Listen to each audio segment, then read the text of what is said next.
all of them started working. As prescribed by Dr. Keynes, the government printed money and passed it on to the central bank, who gave it to financial intermediaries by opening his inlet pipe to financial intermediary hut.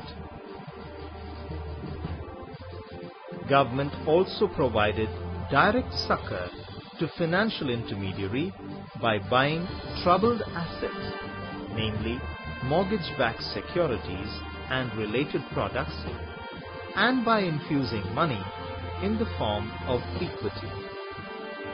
Central banker started buying government security from the market and will distribute money in return for it. Gave loans to sick banks at meager interest rates. Gave direct loans to big corporate firms that are important for employment generation.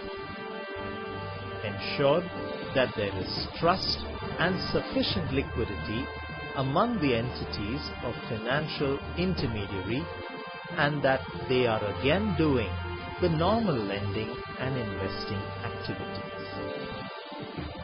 Because of direct succor from government and central bank to troubled entities of financial intermediary, the much required confidence and liquidity started coming back into the system, as a result of which financial intermediaries started working efficiently.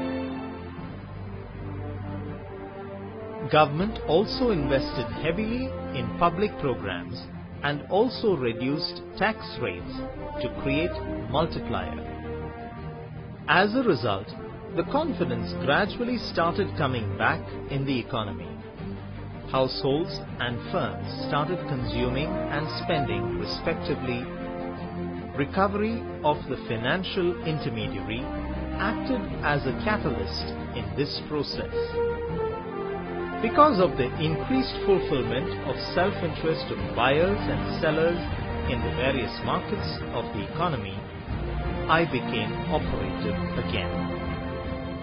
The consumption and investment activity increased.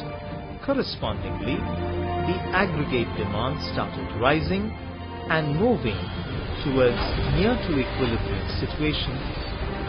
Deflation and unemployment level were destroyed.